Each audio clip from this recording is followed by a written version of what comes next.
আজিৰ এই ভিডিঅ'টোৰ বাবে ফাইনেন্সিয়েল মেনেজমেন্টৰ কুৱেশ্যন পেপাৰৰ পৰা এটা নিউমাৰিকেল প্ৰব্লেম লৈছোঁ আৰু এই প্ৰব্লেমটো ৰিলেটিং টু লিভাৰেজ। কুৱেশ্যনত কি ইনফৰমেশ্যন দিয়া আছে চাওঁ। আমাক দিছে টাৰ্ণঅভাৰ ₹10 লাখ, মানে আমাক চেলছ দিয়া আছে। দেন ভেৰিয়েবল কষ্ট দিয়া আছে, ফিক্স কষ্ট দিয়া আছে আৰু লগতে দিছে ডেট বা loan at 10% rate of interest annually. মানে আমি কিমান এমাউণ্ট লোন লৈছোঁ আৰু কিমান পাৰ্চেণ্ট ইণ্টাৰেষ্টত লৈছোঁ তাৰ ইনফৰমেশ্যনো দিয়া আছে।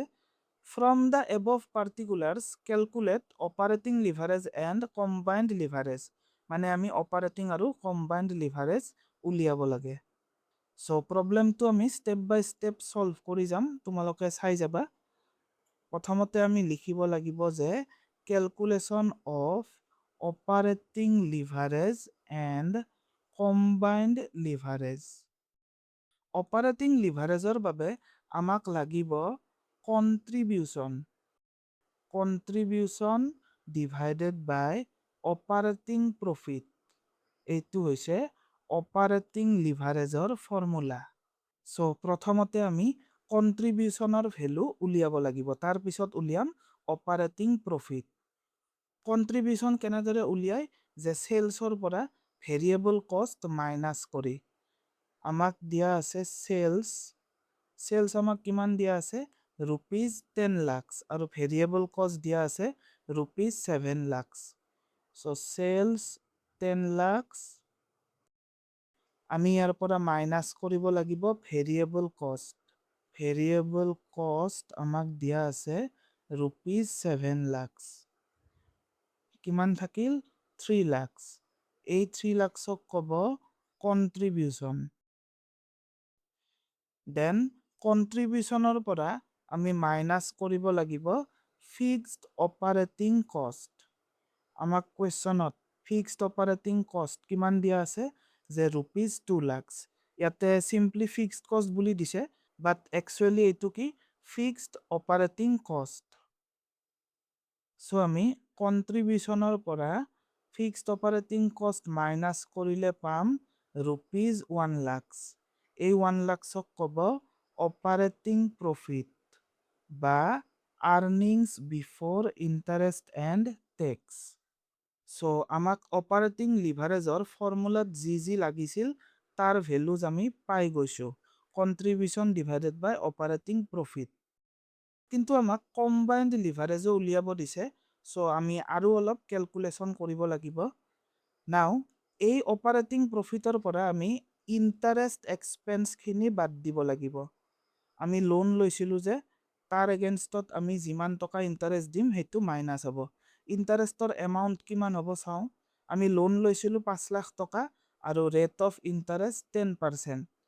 চ' এমাউণ্ট অফ ইণ্টাৰেষ্ট হ'ব 10% of ₹5 lakhs 50,000 মাইনাছ কৰিলে আমি পাম 50,000। ইয়াক ক'ব আৰ্নিংছ বিফৰ টেক্স। মানে 50,000 হৈছে ইণ্টাৰেষ্ট দিয়াৰ পিছত বাট টেক্স দিয়াৰ আগত প্ৰফিট। আমি যদি ইয়াৰ পৰা টেক্সৰ এমাউণ্টটো মাইনাছ কৰোঁ তেনেহ'লে আমি কি পাম, যে প্ৰফিট বা আৰ্নিংছ আফটাৰ টেক্স। যিহেতু আমাক টেক্সৰ একো ইনফৰমেশ্যন দিয়া নাই, সেইবাবে আমি কেলকুলেশ্যনখিনি ইয়াতে ষ্টপ কৰি দিম। এতিয়া চোৱা, আমি উলিয়াব লাগে combined leverage. Combined leverage is equal two operating leverage into financial leverage. So' combined leverage উলিয়াবৰ বাবে আমি অপাৰেটিং আৰু ফাইনেন্সিয়েল লিভাৰেজ দুয়োটাই উলিয়াই ল'ব লাগিব। চ' ফাৰ্ষ্টতে উলিয়াও operating leverage. Operating leverage is equal to contribution by operating profit বা earnings before interest and tax. Contribution আমি কিমান পাইছিলোঁ 3 লাখ আৰু অপাৰেটিং প্ৰফিট পাইছিলোঁ 1 লাখ। চ' 3 লাখ ডিভাইডেড বাই 1 লাখ ইকুৱেলছ 3। চ' অপাৰেটিং লিভাৰেজৰ ভেলু পালোঁ 3।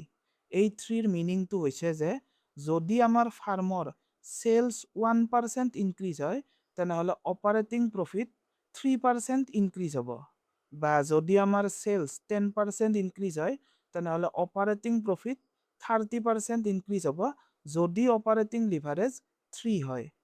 এতিয়া আমি উলিয়াম ফাইনেন্সিয়েল লিভাৰেজ। ফাইনেন্সিয়েল লিভাৰেজৰ ফৰ্মুলাটো হৈছে earnings before interest and tax বা operating profit divided by earnings before tax. Operating profit আমি কিমান পাইছিলোঁ? অপাৰেটিং প্ৰফিট পাইছিলোঁ 1 লাখ টকা। So' 1 lakh divided by earnings before tax আমি লাষ্টত কিমান পালোঁ? 50,000. So' 1 lakh divided by 50,000 is equal to 2. এই যে আমি ফাইনেন্সিয়েল লিভাৰেজৰ ভেলু 2 পালোঁ, ইয়াৰ মিনিংটো হৈছে যে যদি অপাৰেটিং প্ৰফিট 1% বাঢ়ে বা যদি earnings before interest and tax 1% বাঢ়ে, তেনেহ'লে আৰ্নিংছ বিফৰ টেক্স 2% বাঢ়িব যদি ফাইনেন্সিয়েল লিভাৰেজ 2 হয়। এতিয়া আমি উলিয়াব লাগে কম্বাইন্ড লিভাৰেজ বা composite leverage is equal two operating leverage into financial leverage. মই কম্বাইন্ড লিভাৰেজৰ ভেলুটো বেলেগ এটা ফৰ্মুলা ইউজ কৰিও উলিয়াই দেখুৱাই দিম। Operating leverage 3, financial leverage 2. চ' কম্বাইন্ড লিভাৰেজ হ'ব 6. কম্বাইন্ড লিভাৰেজ আমি বেলেগ এটা ফৰ্মুলা ইউজ কৰিও উলিয়াব পাৰোঁ। ইয়াৰ বেছিক ফৰ্মুলাটো কি? যে operating leverage into financial leverage. Now operating লিভাৰেজৰ ফৰ্মুলা কি? ইয়াৰ ফৰ্মুলা হৈছে contribution divided by earnings before interest and tax. আকৌ ফাইনেন্সিয়েল লিভাৰেজৰ ফৰ্মুলা কি? Earnings before interest and tax divided by earnings before tax. এইটো আৰু এইটো কেনচেল যাব, থাকি গ'ল কি? যে contribution divided by earnings before tax. এই ফৰ্মুলাটো ইউজ কৰিও তোমালোকে কম্বাইন্ড লিভাৰেজৰ ভেলুটো উলিয়াব পাৰিবা।